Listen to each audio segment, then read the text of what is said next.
दोस्तों, सभी सनातन भाइयों का एसबी यूट्यूब स्टूडियो में बहुत बहुत स्वागत, आभार, अभिनंदन। करें स्वीकार आपको आपके भाई सुरेंद्र भारद्वाज का प्यार भरा नमस्कार। दोस्तों, जिंदगी जो है ना, उसका असली सुख क्या है? असली सुख जो है उसका अच्छा बोलना। क्योंकि कहते हैं ना, जो कई बार मैं अननोन आदमी है, उससे मेरा झगड़ा हो गया, मैंने उसको कुछ बोल दिया, उसने मेरे को कुछ बोल दिया, उससे कोई फर्क नहीं पड़ेगा। लेकिन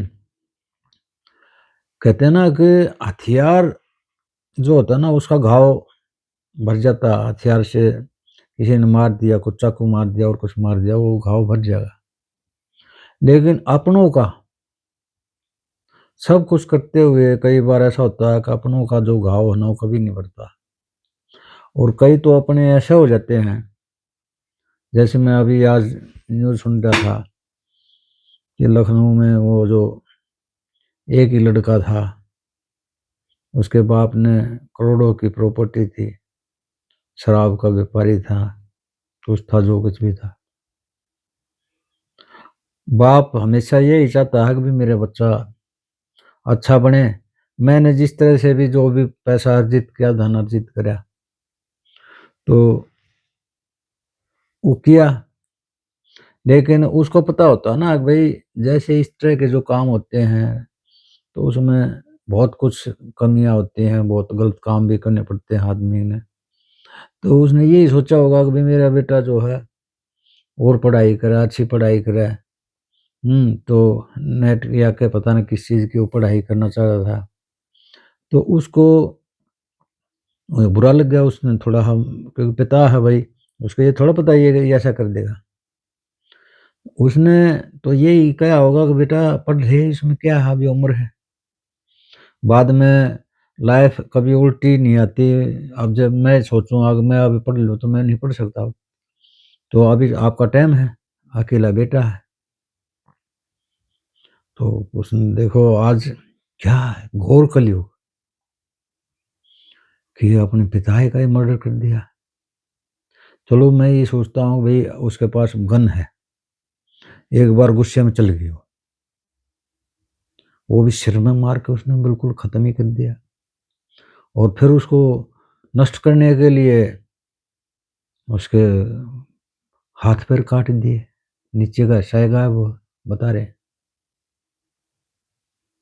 तो मैं तो आज माँ बाप को भी यही कहूँगा, अगर भाई या तो तुमने इतने संस्कार दिए हों कि वो आपके बात को मान ले, या इतना क्रूअल मतलब नहीं होगा वो, क्योंकि उनको जब आप संस्कार ही नहीं दे पाए बच्चे को, आप कमाई में लगे रहे, मशीन बन के, और वो बच्चे आवारा होते रहे, कहीं न कहीं किसके पास बैठते थे, कैसी संगत थी उसकी। तो अब माँ-बाप को भी सोचना पड़ेगा हम कितना गुस्सा कर सकते हैं, कितना दबाव कर सकते हैं बच्चे पे। तो मैं तो ये कहता हूँ कि इससे अच्छा तो ना पढ़ता, वो कुछ भी था अपने धंधे में लगा लेता, तो कम से कम ज़िंदगी तो बच जाती है, और ये कलंक तो नहीं होता दुनिया में। आजकल किस पर भरोसा करेगा आदमी? वो कह रहे हैं ना किससे शिकायत करें? तो कहने के बाद शिकायत क्या? ये तो शिकायत करने वाला ही चला गया। तो मैं तो ये कहता हूँ भाई अगर सुखी जीवन बनाना है ना, तो उसका जो सबसे बढ़िया नुस्खा ये है कि हम किसी से किसी की तुलना ना करें खाम-खा के। कंपैरिज़न जो होता है ना, ये हमारा दुश्मन है। और कई बोर-बड़ाइयों में जीते हैं लोग, पीछे की बातों में। हम ऐसे थे, हमारे बुजुर्ग ऐसे थे, हमारे पास ये था, लोग आगे लाइन लगे रहते सवेरे, पैसे देने आते थे, हम ये बाँटते थे, वो करते थे। जो अतीत जो होता है ना, वो कभी भी भविष्य का कुछ नहीं होता। तो कहते हैं ना कि जो जो अतीत की बात करता है उसका भविष्य अंधकार में होता है हमेशा। क्योंकि उसको देख लेना बेशक भी ये आदमी, जो आदमी अतीत की बात करता है ना बात-बात पे, तो वो कुछ नहीं होता वो। तो जीवन को अगर हमने अच्छा बनाना है, तो हमने वर्तमान में जियो। और बच्चों को भी अगर संस्कार सही नहीं है, तो सबको अपने थोड़ा हाँ उस पर नज़र रखनी चाहिए। अब भई इसकी क्या चाल चल रही है, इतना भी अंधा नहीं होना चाहिए, मशीन नहीं बनना चाहिए माँ-बाप को भी। हमेशा बस पैसा है, पैसे के चक्कर में लगे रहें और बच्चे वहाँ पे बिगड़ते रहेंगे, परिवार उसका बेकार हो जाएगा। किसके लिए कमा रहा है? ना तो पैसा यूज़ कर पाओगा वो, जेल जाओगा, पूरी ज़िंदगी उसे खत्म। 21 साल का लड़का, उसको पूरी सज़ा होनी है सब कुछ। और rare of the rare case भी उसका है क्योंकि उसने पूरा अंग खत्म कर दिया, अंग भंग कर रखा। तो ये जो है आज के समाज में कि पहले पहला गुरु कौन होता है घर में? माँ-बाप होते हैं। स्कूल में फिर दूसरा गुरु स्कूल में होता है। तो ये जो 2 गुरु होते हैं इनमें, पहले हम अपने अंदर झाँकें, अब हमने क्या सिखाया अपने बच्चे को?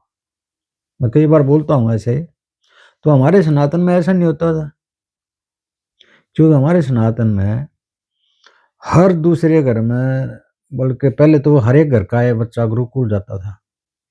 तो गुरुकुल की जो रीत थी, वो हमेशा ही पूजनीय, हर एक भई अपने वरिष्ठ जो भी बड़े हैं, हमारे घर में मैं बता रहा हूँ मैं अपने जीवन में कि हमने ये देखा ही नहीं कभी ऐसा।